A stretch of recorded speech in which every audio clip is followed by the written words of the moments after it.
CM Yogi Adityanath ने शंकराचार्य को कानलेमी क्यों कहा?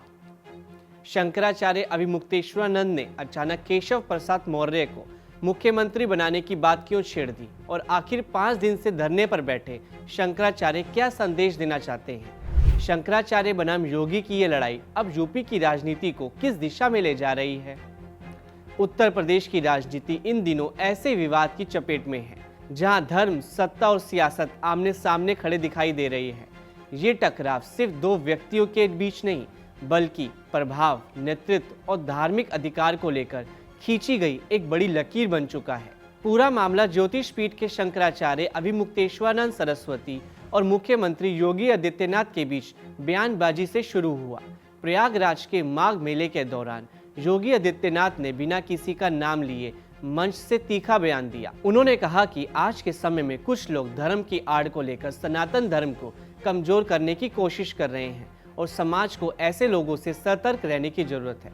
योगी ने ऐसे तत्वों को कानलेमी बताया।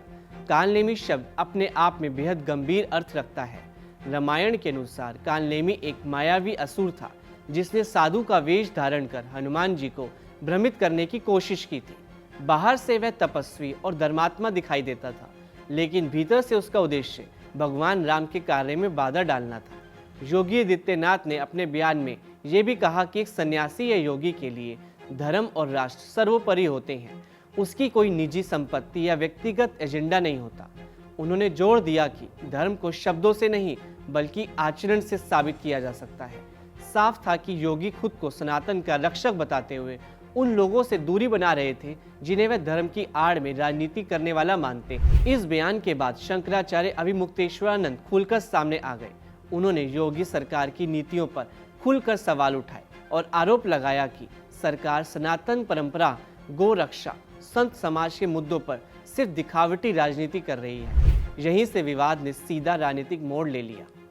शंकराचार्य ने जब ये कहा कि केशव प्रसाद मौर्य एक समझदार नेता हैं और उन्हें मुख्यमंत्री बनाया जाना चाहिए, तो ये बयान साधु संतों तक सीमित न रहकर बीजेपी के अंदरूनी सत्ता संतुलन तक पहुंच गया। इस बयान को योगी नेतृत्व के लिए सीधी चुनौती के रूप में देखा गया। इससे ये संदेश गया कि शंकराचार्य सिर्फ धार्मिक सवाल नहीं बल्कि सत्ता के केंद्र में भी सवाल उठा रहे हैं। पिछले 5 दिनों से शंकराचार्य धरने पर बैठे हैं। उनका कहना है कि ये धरना किसी व्यक्ति के खिलाफ नहीं है बल्कि धर्म और नीति की रक्षा के लिए है। वह खुद को संत समाज की आवाज बता रहे हैं और आरोप लगा रहे हैं कि सरकार संवाद से बच रही है, सत्ता के अहंकार में काम कर रही है।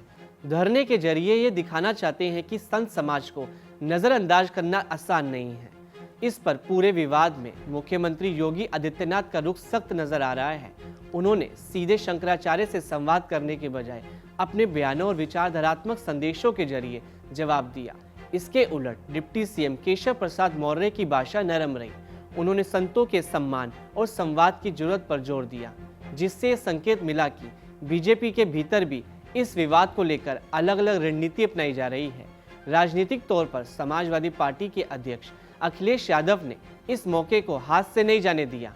उन्होंने फ्रंट फुट पर आकर योगी सरकार पर हमला बोला और कहा कि जो सरकार संतों का सम्मान नहीं करती वह आम आदमी जनता का सम्मान क्या करेगी। अखिलेश इस विवाद को योगी सरकार की कार्यशैली और संवादहीनता से जोड़कर पेश कर रहे हैं।